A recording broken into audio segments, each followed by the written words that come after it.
Kok Ustaz langsung nih? Gini. Iya nanti ke Ana. Oh siap. Beneran. Oh gitu. Siap.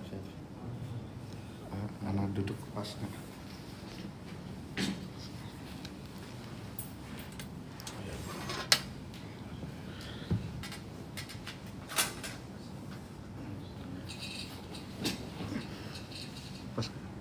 Pas ya? Pas. Alhamdulillah, sekolah. Gimana? Pas ya? Udah pas. Udah, Insya Allah. langsung aja balik.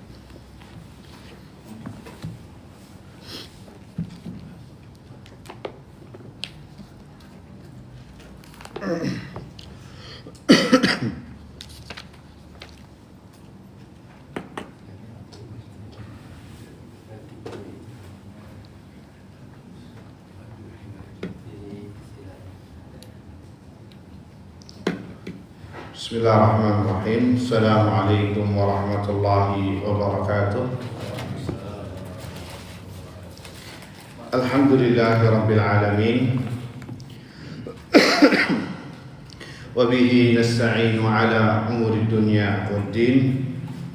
Wassalatu wassalamu ala asyrafil anbiya wal mursalin, habibina wa nabiyina Muhammadin sallallahu alaihi wasallam wa ala alihi wa sahbihi wa sallama tasliman katsira ila yaumiddin, amma ba'd.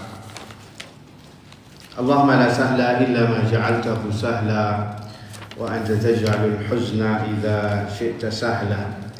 Rabbi shrah li sadri wa yassir li amri wahlul 'uqdatam min lisani yafqahu qawli. Allahumma inna nas'aluka ilman nafi'a wa rizqan tayyiba wa amalan mutaqabbala. Allahumma 'allimna ma yanfa'una wanfa'na bima 'allamtana wa zidna ilman ya rabbal alamin. Allahumma ahdina wa ahlana wa qaumana ila siratikal mustaqim. Allahumma aslih lana sya'nana kullah wa la takilna ila anfusina tarfata a'yun wa la hawla wa la quwwata illa billah, amma ba'd. Ikhwani wa akhwati fid din, a'azzani Allah wa iyyakum. Alhamdulillah, kita panjatkan puji syukur kepada Allah Subhanahu wa taala telah memberikan kepada kita semua limpahan nikmat dan karunia-Nya, wabil khusus nikmatul iman wa ni'matul Islam, nikmat kesehatan dan kesempatan, sehingga dengan izin Allah Subhanahu wa taala kita bisa berkumpul kembali dalam rangka untuk menuntut ilmu agama, melaksanakan ketaatan yang Allah wajibkan kepada kita semua, salat maghrib secara berjamaah, kemudian diiringi dengan ketaatan berikutnya menuntut ilmu syar'i. Semoga kita semua termasuk orang-orang yang selalu mendapatkan kebahagiaan, keselamatan di dunia dan di akhirat. Allahumma amin.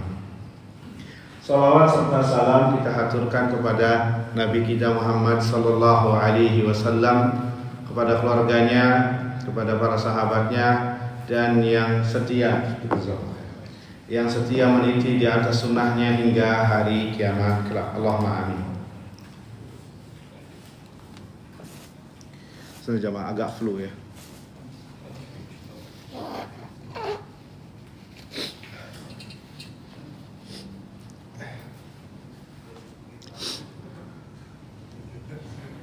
Baik, ikhwani wa akhwati fid din, azani Allah wa iyyakum.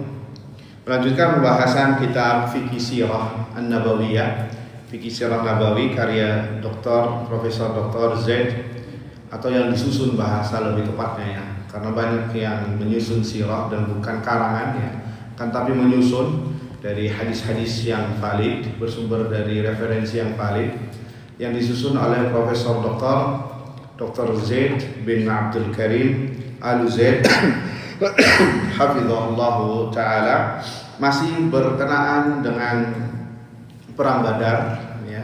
Perang Badar ini kalau kita lihat di lembaran kitab kurang lebih hampir 50 lembar ya, dan mustahil 50 lembar ini kita garap kurang lebih 30-40 lembar, kita garap hanya 45 menit ya, maghrib dan isya. Jadi jangan aneh, mulai dari sekarang kami tekankan ya, kalau judulnya tentang perang Badar terus kayak nggak ada ujungnya ya.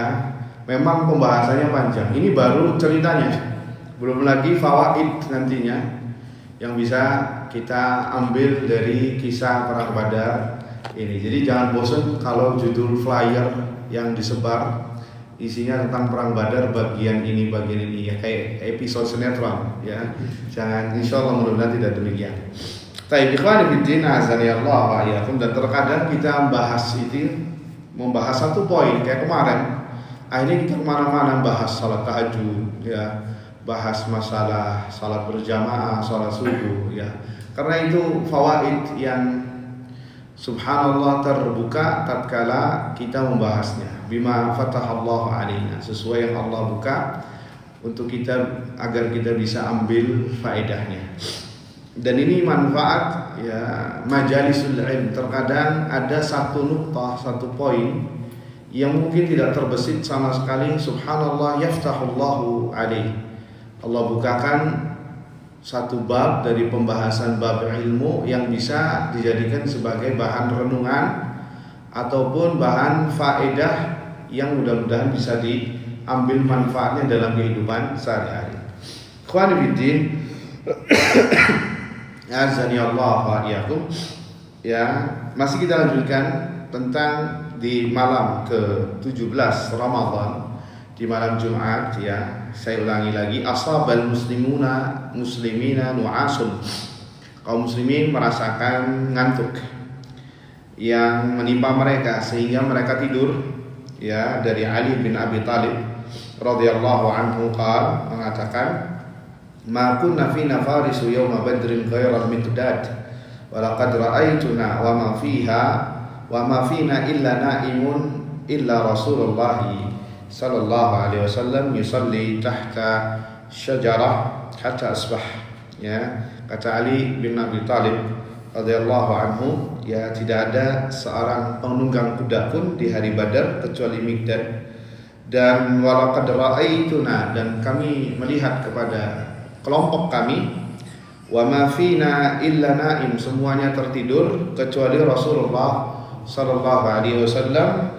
Beliau salat di bawah pohon sampai waktu subuh, dan telah kita sebutkan tentang bagaimana ya Nabi menjaga salat tahajud, salat qiyamul lail, dan bagi Nabi itu adalah salat lail adalah seperti wajib ya, adapun bagi umatnya adalah sunnah. Dan Nabi tidak meninggalkan qiyamul lail entah itu muqim atau ketika musafir, bahkan di keadaan perang pun ya. Dan itu dipraktekkan yang sampai kepada kita Syekh Ibn Utsaimin rahimahullah ta'ala. Beliau tidak meninggalkan qiyamul lail walaupun beliau sedang safar. Beliau ya menyisikan waktunya untuk bisa sholat malam, entah itu di awal waktu ataupun di akhir waktu ya. Dan seharusnya subhanallah, saya sendiri juga malu untuk mengatakan demikian, karena termasuk yang susah untuk bisa qiyamul lail ya. Akan tetapi ini nasihat untuk kita semua pribadi ya, sebisa mungkin penuntut ilmu ada qiyamul lail ya. Kalau nggak bisa bangun sebelum subuh, minimal dilakukan di awal waktu. Minimal salat witir ya, minimal salat witir. Salat witir minimalnya berapa ya? 1 rakaat ya, 1 rakaat enggak apa-apa. Antum lakukan 1 rakaat di setiap ba'da isya. Karena antum tahu antum bangunnya subuh ya. Rahimallahu ra'an arafa qadra nafsi, semoga Allah merahmati orang yang tahu kadar dirinya ya. Dia lakukan salat witir setelah isya walaupun 1 rakaat, atau kadang kalau dia nasyid, dia lagi semangat 3 rakaat, itu khairun lahu, lebih baik daripada, dan dia lakukan continuous ya setiap malam, itu lebih baik ketimbang dia salat 11 rakaat akan tetapi hanya 1 malam saja. Habis itu setelahnya bablasan ini ya, sudah bablas Bahkan subuhnya pun 14. Ya sholatnya sudah matahari terbit, sholat syuruk. Ya sebagian kita sholat subuhnya di waktu syuruk ya. Jadi tidak apa-apa. Ada sebuah hadisnya sahih. Nabi SAW bersabda, Inna ahabbal a'mal ilallahi ta'ala adwamuha wa in qallat. Sesungguhnya amalan yang paling dicintai oleh Allah Azza wa Jalla yang continuous dilakukan, yang continuous, yang sering dilakukan walaupun sedikit, walaupun jumlahnya sedikit, selagi dia istiqomah melaksanakan amalan tersebut, maka itu lebih dicintai oleh Allah Azza wa Jalla ketimbang dia melakukan amalan yang afdol secara zatnya namun tidak continuous. Mana yang lebih afdol? Dia salat witir 3 rakaat atau 1 rakaat di setiap ba'da isya atau di setiap malamnya, sama orang yang salat 11 rakaat hanya 1 malam. Kalau yang tadi 3 rakaat 1 rakaat dilakukan setiap malam, yang ini hanya 1 malam. Mana yang lebih afdol? Yang afdol adalah yang pertama. Itu yang afdol. Kenapa afdol? Walaupun jumlahnya sedikit, karena ia lakukan secara continuous, secara terus menerus.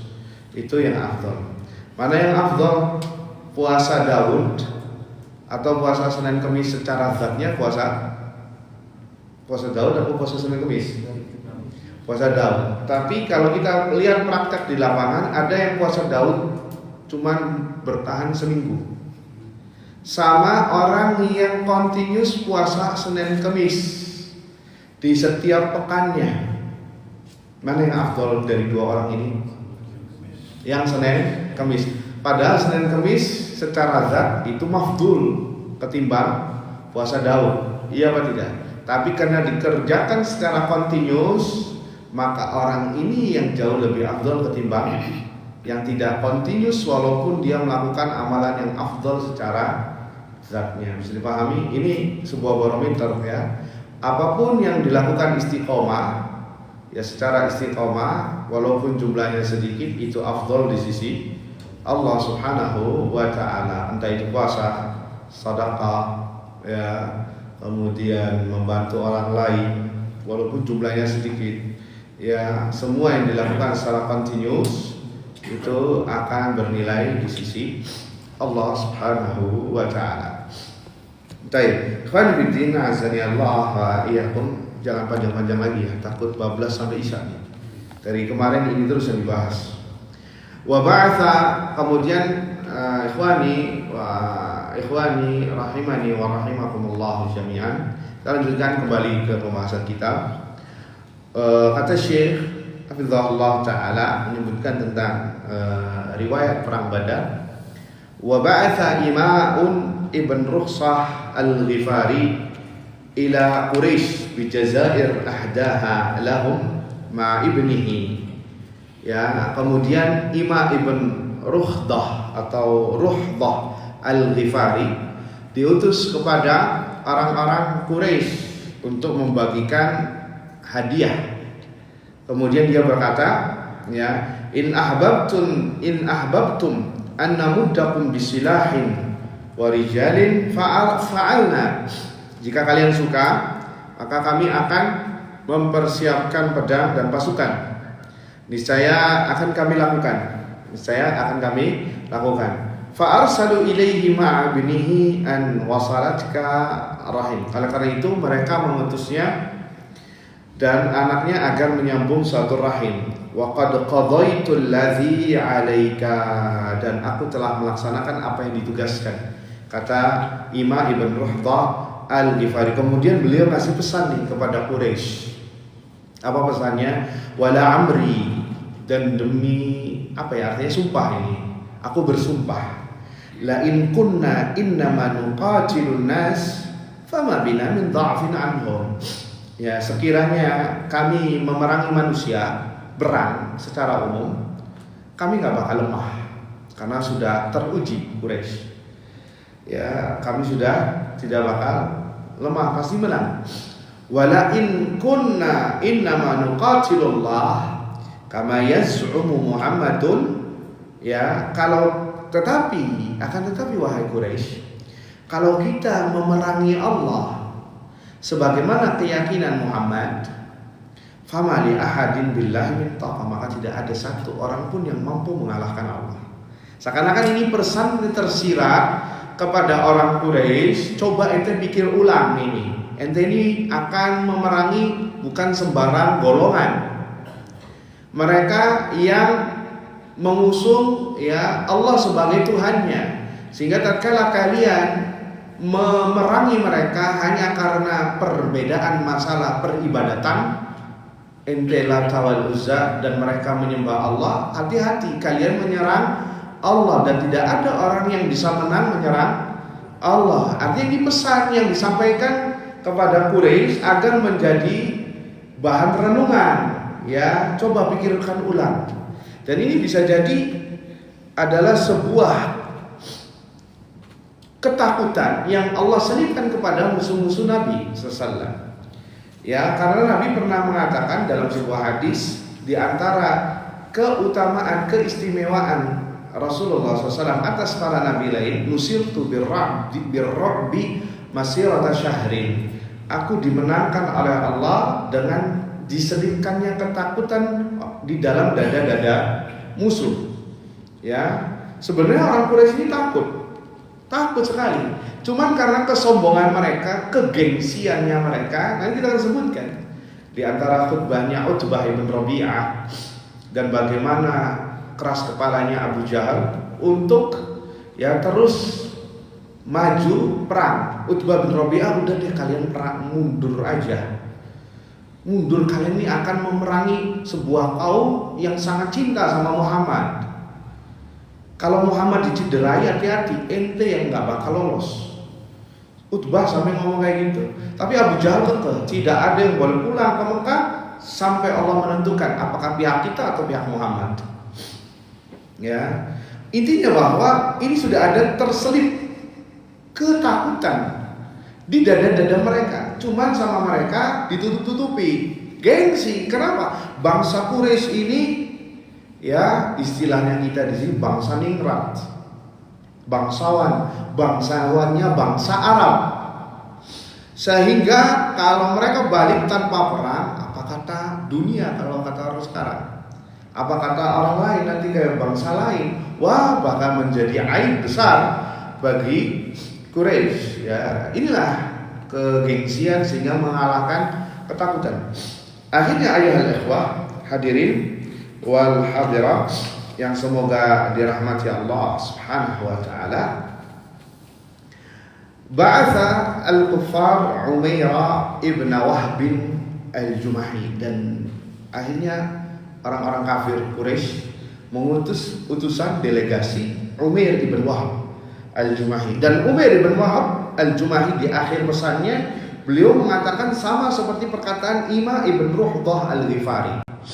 Ya, kata orang Quraisy kepada Umair ibn Wahb al-Jumahi mengatakan, ihriz lana ashaba Muhammadin sallallahu alaihi wasallam. Coba tebak wahai Umair, berapa jumlah tentara pasukan Muhammad? Berapa jumlahnya? Akhirnya fajala bi farasihi haula al-askar, dia menunggangi kudanya kemudian menuju ke bala tentaranya Nabi di perkemahannya, di tempat sananya, mungkin dengan sembunyi-sembunyinya. Tsumma raja'a ilaihim, kemudian kembali kepada kaumnya Quraisy. Faqal, kata Umair, 300 rajulin yaziduna qalilan aw yanqusun, kurang lebih 300 orang atau 300 lebih orang, yaziduna qalilan aw yanqusun, yakni tambah sedikit atau berkurang sedikit. Ini perkiraan dari Umair ibn Wahb. Wallahu a'lam bagaimana cara menghitungnya, mungkin dilihat dari berapa kemah, karena mereka ahli perang. Bangsa Arab nih ya dari dulu suka perang ya, dan mungkin sampai sekarang suka perang, suka ribut juga ya, karena ya subhanallah mungkin karena pengaruh dari kawasan ya, dari pengaruh makanan sehingga darah mereka panas dan lain sebagainya. Wallahu a'lam, ini hanya sekedar riset saja Ya, karena daerah itu mempengaruhi watak seseorang. Ya, orang yang tinggal di pegunungan itu berbeda dengan orang yang tinggal di pesisir. Sama nggak Pak? Wataknya beda. Watak di orang pegunungan lebih kalem ketimbang orang yang di pesisir. Pesisir rada ganas, ya rada sensitif, bukan ganas ya, sensitif. Ya, kenapa? Karena lingkungan itu mencetak watak seseorang. Belum lagi dipengaruhi oleh watak pola makanan. Ya, pernah kita singgung, orang yang makan onta berbeda dengan orang yang makan daging kambing. Yang makan daging onta itu hawanya panas sehingga sumbu pendek. Ya, disenggol sedikit, dipanci sedikit langsung dor, ya. Tapi kalau yang makan kambing hatinya lembut. Ya, ini mempengaruhi, sehingga jangan salah, yang makan kambing ya kurang lebih pengaruh perilakunya sama seperti apa yang ia makan. Kambing dan onta ini termasuk hewan yang subhanallah yang nalurinya baik, bagus. Bahkan onta sendiri itu cemburu luar biasa, sehingga orang yang makan onta, daging onta, lebih cemburu berkali-kali lipat ketimbang yang makan kambing. Ya, sempat kami dengar dari beberapa orang, ini bukan orang agama, di tentara, ketika istrinya ingin keluar negeri, pas lewat imigrasi suruh buka cadarnya nggak mau. Ya, tetap adu argumentasi, ya sudah kalau nggak mau saya cancel perjalanan. Itu dia cemburu luar biasa, karena onta binatang cemburu. Tapi lihat yang makan babi, akhlaknya babi mirip. Lihat orang barat, seks bebas itu sebuah konsumsi publik. Iya atau tidak? Konsumsi publik. Istrinya dipeluk, dicium sama orang lain, tidak ada kecemburuan. Iya atau tidak? Tidak ada kecemburuan. Bahkan kami dengar, ya mereka kalau bosan dengan istrinya, dengan istri tetangga. Itu bukan 1-2, hampir menyeluruh di negeri barat. Negeri barat ini binatang ternak. Ini ya, akhlaknya, bahkan binatang ternak jauh lebih afdal ketimbang mereka. Hidupnya parah. Tuh lihat kenapa? Faktor makanan. Kenapa mereka makan babi semuanya digarap. Ini kita singgung nggak apa-apa. Babi semuanya digarap, bahkan LGBT di babi pun juga ada. Ya, yang sesama jenis, kotorannya pun dimakan lagi babi. Dan kelakuan mereka yang makan babi ya kurang lebih. Jadi faktor makanan itu mempengaruhi, kembali ke pembahasan, faktor makanan itu mempengaruhi karakteristik, ya, mempengaruhi karakteristik, dan juga bi'ah, lingkungan juga mempengaruhi. Dalam sebuah perkataan syair mengatakan, sifli ardo qaumin asifu lakum akhlaqa ahliha. Coba sebutkan, gambarkan kepadaku geografi sebuah kaum, denah sebuah kaum, tentang tempat mereka. Nanti dari sela-sela itu saya bisa menggambarkan akhlak penghuninya.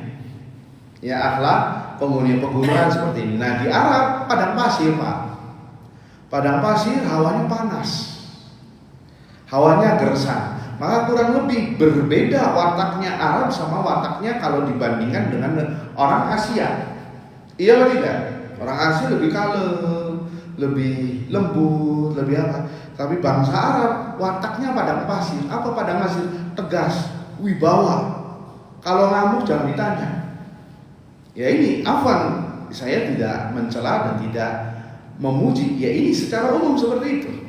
Ya, watak negeri yang banyak hutannya, banyak ini, ya kurang lebih seperti itu. Apa, adem, kalem, lembut secara umum. Kenapa? Karena geografi itu mempengaruhi watak seseorang. Bisa dipahami? Makanya watak penduduk Mekah itu berbeda sama watak penduduk Madinah.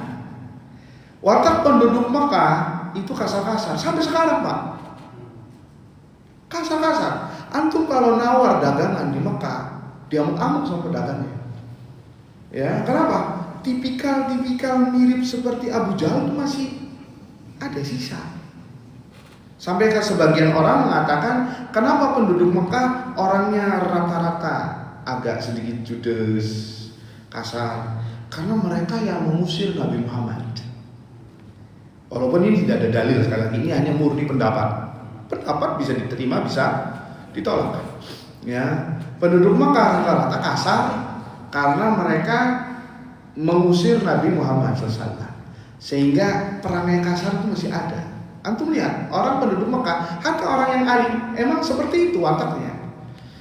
Enak gak enak diomong. Ya, sampai ada istilah dari mereka, wabisoroh hati tartah. Dengan ngomong terus terang apa yang dalam hati, unek-unek sudah lega.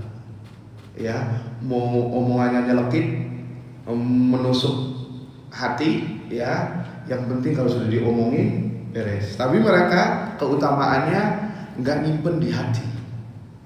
Ya, kalau nggak suka sama orang dibilangin di depannya, nggak di belakang. Dibilang, ente ini kayak gini. Habis itu selesai beres, nggak ada dendam. Ya, berbeda dengan selain mereka. Ya Allah a'lam. Ya, oh di dalam hati dan di depannya senyum. Yo ya mangga silakan Pak, tapi di belakang gibah ria. Ya, ditusuk dari belakang. Nah, penduduk Madinah tidak kalem-kalem penduduk Madinah. Halus-halus. Ada yang mengatakan karena mereka yang menyambut Rasulullah SAW ketika Nabi diusir dari kampungnya, sehingga perilaku seperti itu masih tersematkan ke penduduk Madinah. Selain dari geografisnya, geografis Makkah itu berbeda dengan geografis Madinah. Geografis Makkah tandus terjal, mangkok dia, lembah, bukit-bukit. Ka'bah itu ibarat mangkok. Antum kalau umroh, semakin dekat Ka'bah itu semakin cekung. Jadi seperti ini. Karena dulu Masjidil Haram itu seperti ini tuh, kayak mangkok. Ya, dan Mekah seperti itu, gunung-gunung bukan gunung, lembah-lembah bertandus, sehingga watak penduduknya kurang lebih seperti itu. Kecuali Rasulullah Sallallahu Alaihi Wasallam, Rasulullah tidak demikian, karena ini pilihan dari Allah. Tapi kita sedang ngomong secara umum. Adapun Ahlul Madinah, kenapa orangnya baik-baik? Karena tanahnya subur, tanah mazra'ah. Apa mazra'ah? Perkebunan, ladang. Tanah korma. Sekitar Masjid Nabawi itu dulu adalah perkebunan korma dan pegunungan kemudian dataran. Ya, sehingga banyak yang bilang orang Madinah seperti Solonya Saudi, sampai ngomong demikian. Kenapa? Orangnya lembut-lembut, halus-halus. Ya. Antum nawar di sana nggak bakal diamuk, tapi kalau di Mekah diprototin. Ya, kurang lebih. Ya, ini inti kita menyinggung. Kenapa? Jadi jangan heran kalau satu negara atau satu negeri, satu kawasan itu nggak bakal beda, Pak. Nggak bakal sama. Ya, jangankan dengan Arab, dengan Asia Selatan aja, dengan India, Pakistan, Bangladesh berbeda. Tipikalnya, semuanya itu berbeda dengan orang Asia Timur, dengan orang benua Amerika, apalagi sama benua Afrika. Ya, kita sangat jauh sekali dari segi semuanya, ya, hatta termasuk akhlak itu berbeda. Jadi jangan heran ya ketika kita, apalagi di negeri kita majemuk, banyak bangsa-bangsa juga, banyak kabilah-kabilah yang suku-suku, dan masing-masing suku memiliki keberaneka-ragaman perangai. Ada yang suku dengan yang terkenal perangainya halus, ya seperti daerah kita Sunda halus. Makanya ladang subur untuk dakwah ini, untuk semua agama. Mobil khusus dua agama. Apa yang dicari? Islam, ya, alhamdulillah negeri ini kebanyakan muslimin, Jawa Barat, sama yang mengambil kesempatan ini adalah orang-orang Nasara. Mereka sampai memiliki blue plan, blue plan, perencanaan yang besar. Bahwasanya Jawa Barat tahun sekian harus semuanya minimal 50% Nasara. Kenapa? mereka menggarap dari segi perangannya, karena orang Sunda rata-rata kalem, rata-rata mau menerima perbedaan, gampang untuk dibujuk. Yaitu omongannya mereka. Dan ini ada medan dakwahnya, ada lahan basah untuk bisa berdakwah di jalan Allah Subhanahu wa Ta'ala. Kembali lagi ke pembahasan kita. Ini gara-gara perkataan Umair bin Wahab, ya. Umair bin Wahab Al-Jumahi kok bisa menghitung jumlah pasukan Nabi dengan hitungan cepat, quick count, ya. 300 sekian, ini ngalahkan quick count yang pemilu ini. 300 sekian karena bangsa Arab ahli perang. Ya, secara umum.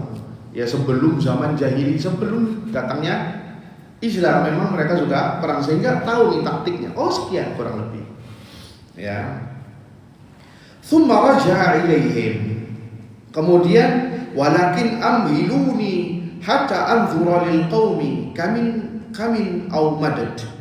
Akan tetapi coba saya hitung ulang lagi. Padahal udah bener nih. Amhiluni, berilah saya waktu untuk berapa jumlah pastinya. Berapa jumlah pastinya. Fadaraba fil wadi hatta ab'ada falam yara syai'an. Maka dia menempuh, mendekati, berjalan ke sebuah lembah sampai enggak kelihatan si Umair ini. Falam yara syai'an, tetapi tidak melihat apa-apa. Faraja'a ilaihim faqal. Kemudian Umair kembali ke kaum Quraisy. Faqal, ma ra'aitu syai'an, aku tidak melihat apa-apa. Kenapa nih? Enggak tahu nih. Walakin ra'aitu ya ma'syaral Quraisy. Nah, ini pesan yang ingin disampaikan Umair ibn Wahab Al-Jumahi tatkala melihat ya tentara pasukan Nabi sallallahu alaihi wasallam. Ini pesan kepada Quraisy untuk direnungi.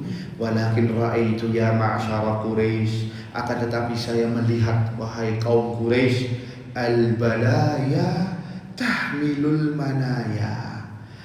Aku melihat bala yang membawa kepada lembah kematian. Hati-hati ini. Kalian akan memerangi sebuah kaum yang beda sendiri. Jangan dianggap sebelah mata. Ini bala yang mengantarkan kalian kepada kematian. Maksudnya dipikirkan coba. Nawadhihu Yathrib mahmalul mautin naqi'. Sesungguhnya daratan Yathrib, Madinah, sebagai lembah kematian yang nyata. Itu sebenarnya pesan yang terbalut dengan ketakutan. Ya, tetapi tetap aja orang Quraisy gengsi. Ya. Qaumun laisa lahum mana'atun wala malja'un illa suyufin. Mereka adalah kaum yang tidak punya tujuan selain menggantungkan hidupnya kepada pedang. Artinya bahwa maksudnya bukan tawakal kepada pedang, artinya mereka sudah terbiasa dengan pedang hidup mereka. Yani sudah terbiasa hidup dengan perang. Perang bukan hal yang asing bagi mereka. Hati-hati wahai Quraisy. Paham maksudnya? Ya, hati-hati. Mereka adalah orang yang mahir terhadap pedang, yang terhadap peperangan. Wallahi, demi Allah, ma ara an yuqtala rajulun minhum hatta yaqtulu rajulan minkum. Demi Allah, ma ara an yuqtal, aku tidak melihat jika seseorang dari mereka, dari pasukan Nabi SAW terbunuh, pasti mereka berusaha akan membunuh dari kalian. Bagaimanapun caranya, mereka nggak bakal takut. Fa idza asabu minkum a'dadahum, apabila kalian membunuh satu orang dari mereka, fama fil 'aishi khairun ba'da dzalik. Pasti mereka akan membalas dengan bagaimanapun caranya untuk bisa membunuh kalian, dan tidak ada kehidupan yang lebih baik daripada itu wahai kaum Quraisy. Farru ra'yakum, sekarang terserah bagaimana pendapat kalian. Mau kalian lanjut peperangan ini, ahlan wa sahlan, silakan. Kalau kalian pulang itu jauh lebih baik. Maksudnya itu, percuma kamu ini bakal ya bakal terkena bala musibah yang besar. Yang kalian perangi bukan bangsa Arab yang umum, tapi bangsa Arab yang sudah mengikat janjinya dengan Rabbnya. Hati-hati. Sampai-sampai di antara mereka mengatakan mereka nggak takut sama kematian. Kalian takut sama kematian. Ya, mereka kalau mati dapat jaminan surga. Nah, ente kalian nggak ada. Seakan-akan mengatakan demikian. Jadi mau mati mau hidup itu bukan tujuan mereka. Yang penting bisa membasmi kalian. Ya, ini jadi renungan sebenarnya untuk bangsa Quraisy. Taib, ikhwani wa akhwati fiddin, azani Allah wa iyyakum. Akhirnya terjadilah diskusi sesama mereka setelah mendengar perkataan Umair ibn Wahab al-Jumahi yang jadi delegasi Quraisy untuk memantau perkembangan bangsa prajurit Nabi SAW dan memberikan pesannya. Akhirnya falamma sami'a Hakim ibn Hizam dzalik masya bin nas. Tatkala Hakim ibn Hizam mendengar perkataan Umair ini, Hakim bin Hizam akhirnya berjalan di kerumunan manusia, yakni kerumunan kaum Quraisy. Fa'ata Utbah ibn Rabi'ah, kemudian mendiskusikan dengan Utbah ibn Rabi'ah, faqallamahu, untuk membicarakan gimana nih enaknya.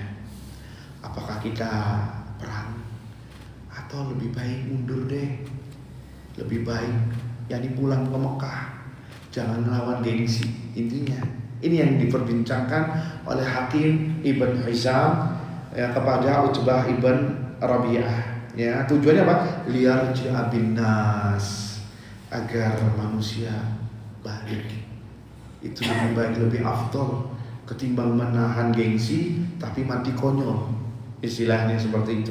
Ini sebenarnya ketakutan yang diselipkan kepada mereka. Waqal, yang mengatakan ya Abul Walid, wahai Abul Walid, yakni Utbah ibn Rabi'ah, kunyahnya, innaka kabiru Quraisy, sesungguhnya engkau adalah pemuka Quraisy, wa sayyiduhal muta', dan pemimpin yang ditokohkan oleh kita di bangsa Quraisy. Ini omongan ente ini diperdengarkan. Halaka ila amrin la tazalu tuzkar fihi bi khair ila akhir dahr. Apakah engkau masih mengingat-ingat satu perkara kebaikan yang engkau selalu ingat sampai sekarang ini? Coba renungkan, ada kebaikan lagi nggak? Karena kita nih nggak tahu nih ente sama Ana nih bisa hidup apa enggak nih setelah ini. Apakah ente masih punya kebaikan yang masih selalu dikenang, sehingga kalau ente mati, ya setidaknya nama ente ini harum, ada kebaikan yang masih dikenang. Maka kata Utbah ibn Rabi'ah, wa madzaka ya Hakim, apakah kebaikan itu wahai Hakim? Qala, kebaikan itu yang dimaksud Hakim ibn Hizam adalah tarji'u bin nas, kau suruh manusia gak usah lanjut perang, ya balik sana ke Mekah. Itu adalah kebaikan yang mungkin kalau engkau lakukan akan dikenang sampai akhir hayatmu, ya sampai waktu yang lama. Wa tahtamilu amra halifik Amru ibn al-Hadrami, dan engkau ya ambil alih posisi sahabat muliamu yaitu Amr ibn Hadrami, ya. Maka kata Utbah ibn Rabi'ah mengatakan, qad fa'alt, saya akan lakukan. Anta alayya bidzalik innama huwa halifi, akan tetapi engkau akan menjadi saksi masalah ini. Dan Amr bin Hadrami adalah sebagai posisi sahabat setiaku. Fa'alayya aqluhu wa ma usiba min mali, aku yang akan menanggung dia dan apa yang menimpa hartanya. Wallahu alam, apa ini terjadi, ada sebuah perkara sepertinya dengan Amr bin Hadrami di Makkah. Ya wallahu alam, tidak disebutkan di sini. Fa'ti ibn Hanzalah, kalau kayak gitu engkau datangi ibni al-Hanzaliyah. Siapa itu Ibnu Al-Hamdaliyah? yakni Abu Jahal. Coba ente diskusikan sama Abu Jahal. Kalau Abu Jahal iya, insya Allah semuanya bakal iya. Tapi kalau Abu Jahalnya mengatakan tidak, ya sudah, dia jadi pemuka tertinggi. Ya, pemuka tertinggi di Quraisy itu siapa? Abu Jahal. Makanya kalau Abu Jahal ini masuk Islam, semuanya insya Allah masuk Islam. Tapi subhanallah, hidayah ada di tangan Allah subhanahu wa ta'ala. Kan Nabi pernah berdoa, ya Allah ma'izzal Islam bi ahadi umarain. Ya Allah, muliakanlah agama Islam dengan salah satu dua Umar. Nabinya ngomong salah satu dua Umar. Bisa jadi kalau Nabi ngomongnya dua Umar, mungkin dua-duanya masuk Islam. Wallah alam, tapi hidayah ada di tangan Allah subhanahu wa ta'ala. Ya, karena Abu Jahal nama aslinya siapa? Ada yang tahu? Siapa? Amr ibn Hisham. Amr ibn Hisham. Amr ibn Hisham. Karena Amr itu sama aja dengan nama Umar. Ya, mirip, cuman ada wawunya di belakangnya, jadi dibacanya Amr. Ya. Allahumma a'izzal Islam bi ahadi umarain. Ya Allah, muliakanlah agama Islam dengan salah satu kedua dari Umair. Dari Afan Umar. Ternyata Allah memilih siapa? Umar ibn Khattab radhiyallahu anhu. Karena Umar juga sama-sama garang, sama seperti garangnya Abu Jahal.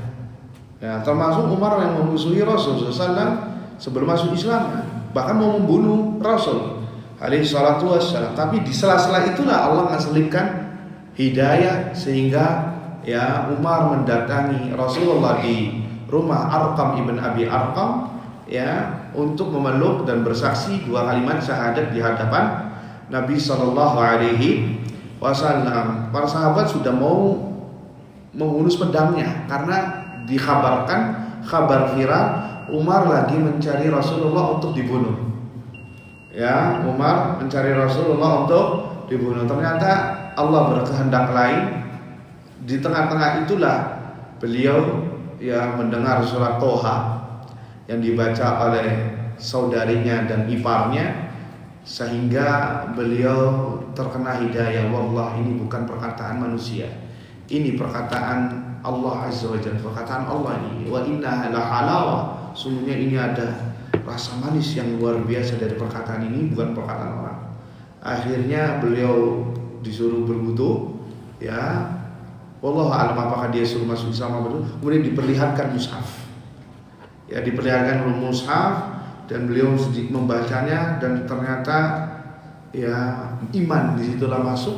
Kemudian menemui Arqam, rumah Arqam bin Abi Arqam, pusat dakwahnya Nabi SAW ketika Sir. Akhirnya beliau menyatakan keislaman. Setelah keislaman Umar bin Khattab ini, barulah berubah dakwahnya Nabi SAW yang tadinya Sir menjadi Jahriyah. Nah, ini diantara mustajabnya doa Nabi SAW, langsung Allah kabulkan dengan dipilihnya Umar bin Khattab radhiyallahu anhu. Sampai-sampai ngomong di Masjidil Haram, tempat nongkrongnya Abu Jahal CS. Tempat nongkrongnya Abu Jahal CS. Saya sudah mengatakan la ilaha illallah. Kalau sahabat lain sembunyi, syahadu an la ilaha illallah, syahadu anna Muhammadar Rasulullah. Semua pada kaget nih, mukanya pucat. Ya. Siapa yang mau berani sama saya? Lawan saya di belakang bukit ini. Siapa yang mau menginginkan anaknya yatim atau istrinya janda, temui saya di belakang. Tuh, dengar kayak gitu langsung down ya bangsa Arab pada saat itu, yakni bangsa Quraisy, karena Umar bin Khattab saksiahnya, pribadinya mirip sama Abu Jahal. Ya, mirip dengan Abu Jahal, bahkan setara ya, karena dua-duanya adalah orang yang terpandang di Quraisy. Tapi kita break sebentar untuk mendengarkan azan kumandang Isya.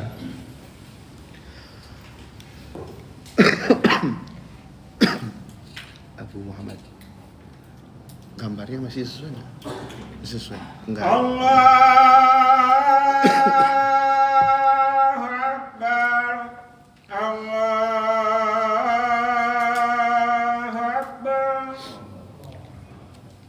Allahu Akbar. Allahu Akbar. Asyhadu an la ilaha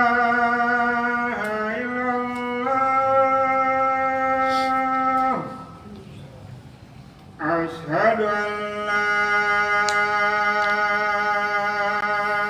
ilaha illallah.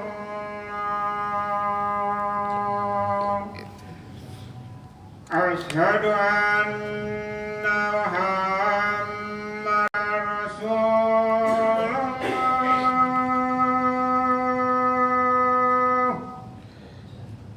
Asyhadu anna Muhammadar Rasulullah.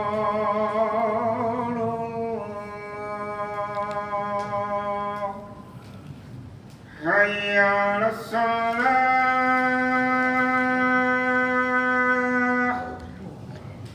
Hayya 'alas shalah.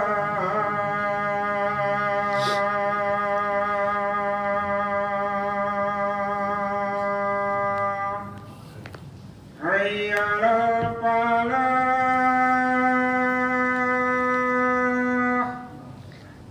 Hayya 'alal falah.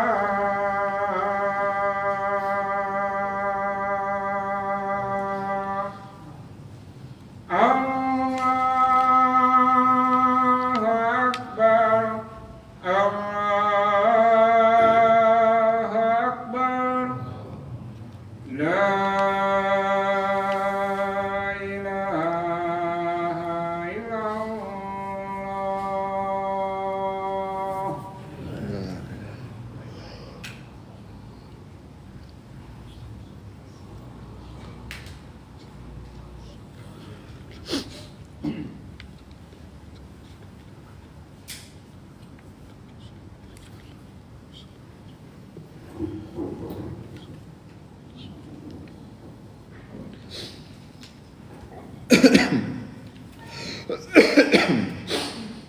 Taib ikhwani wa akhwati fiddin, azani Allah wa iyyakum. Kita lanjutkan sedikit ya, setelah itu kita selesaikan. Akhirnya si Hakim Ibn Hizam menyuruh Utbah ibn Rabi'ah untuk mendatangi Abu Jahal. Kenapa mendatangi Abu Jahal? Karena Abu Jahal ini tadi pemimpin yang didengar suaranya, dan beliau yang bersikukuh untuk tetap melakukan peperangan, nggak boleh balik ke Mekah.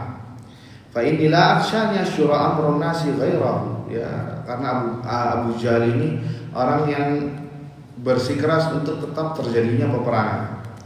Akhirnya sebelum mendatangi Abu Jahal, dia Utbah ibn Rabi'ah ini khatiban, dia berkhutbah di hadapan kaumnya. Dan sekali lagi pesannya Utbah bin Rabi'ah menandakan ya, ketakutan yang diselipkan kepada mereka. Ya ma'syara Quraisy, wahai kaum Quraisy, innakum wallahi ma tasna'una bi an tulqu Muhammadan wa ashabahu syai'an. Ya, disebutkan di sini, bentar, maknanya tadi kita lihat. Kata, wahai kaum Quraisy, demi Allah, sesungguhnya kalian tidak akan dapat berbuat apa-apa terhadap Muhammad dan sahabat-sahabatnya. Tuh lihat, ini menggambarkan ketakutan apa tidak? Ya, sesungguhnya kalian tidak dapat berbuat apa-apa, berarti tidak berdaya menghadapi Muhammad dan para sahabatnya.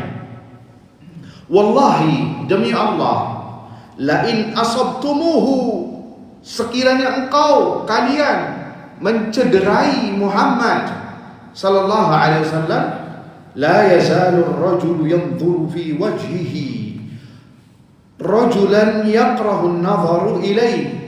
Ya, demi Allah, maka para sahabatnya nggak bakal tinggal diam.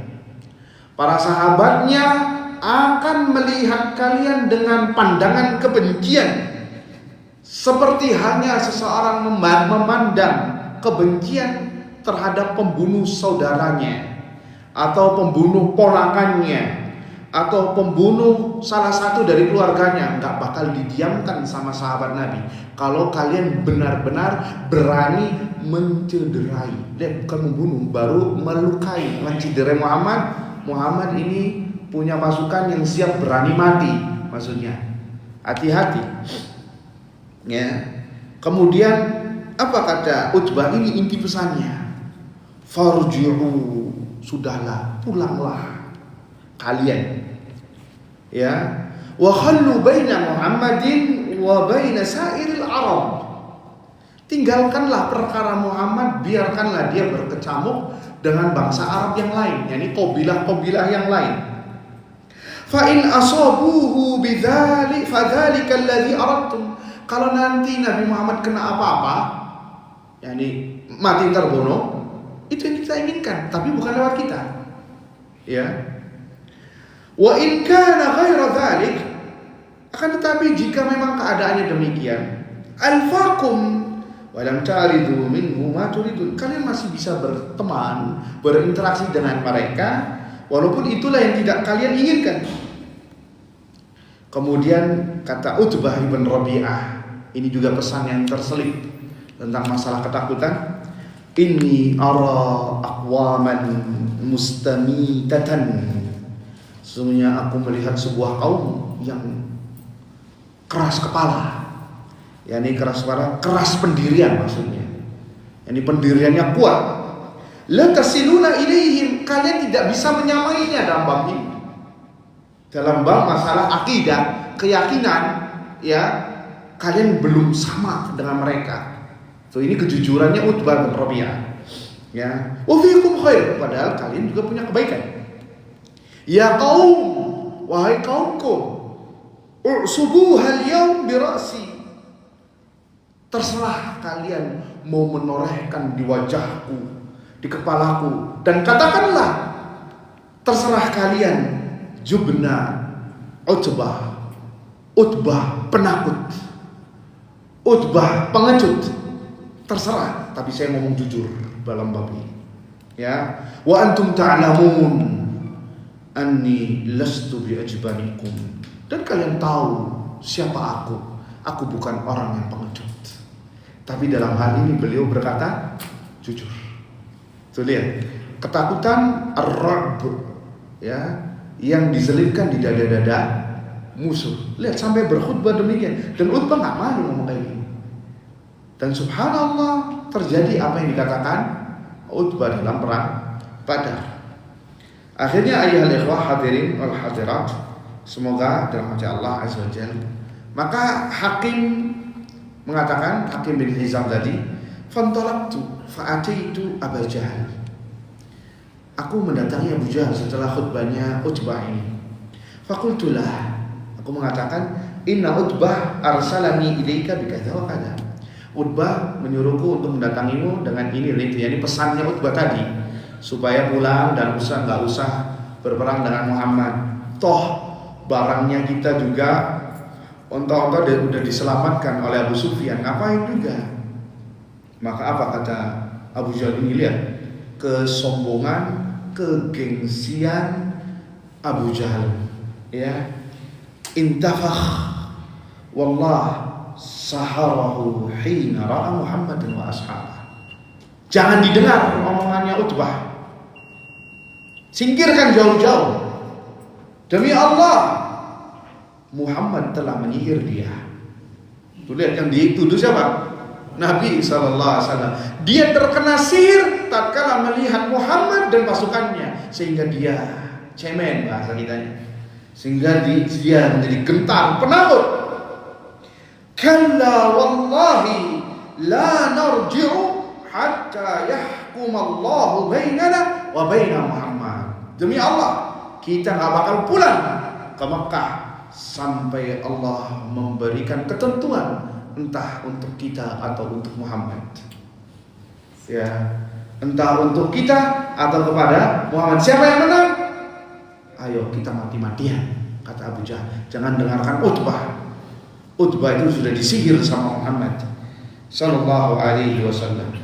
Kemudian ya, enggak sampai di situ, langsung Abu Jahal menyuruh Amir ibn Hadrami, ya, dan mengatakan kepadanya, ambil pedangmu, ya, dan siapkan manusia, provokasi manusia untuk segera perang ya, provokasi dia, panasi mereka untuk cepat-cepat perang, ya, sehingga Amir ibn Hadrami memprovokasi bangsa Quraisy berperang dan terjadilah peperangan sehingga manusia sudah lupa terhadap khutbahnya Utbah ibn Rabi'ah yang tadi hampir mau pada pulang. Sudah mulai condong untuk ikut perang, tapi Abu Jahal nggak tinggal diam, langsung mengutus utusan Amir ibn Hadrami, kemudian dibakar massa, ya, perasaan mereka panas lagi, ya, akhirnya terjadilah peperangan yang diinginkan oleh Abu Jahal. Insyaallah pada pertemuan berikutnya kita akan bahas terjadilah ketemu dua saf, ya, kaum muslimin dan kaum musyrikin, dan terjadi adu duel dari secara personal dari orang musyrikin dan orang kaum muslimin, dan siapa yang menang nantikan insyaallah pada pertemuan berikutnya, ya. Saya tidak mengatakan episode, ya, tapi kita katakan pertemuan berikutnya insyaallah taala. Subhanakallahumma wa bihamdika asyhadu an la ilaha illa anta astaghfiruka wa atubu ilaik. Assalamualaikum warahmatullahi wabarakatuh.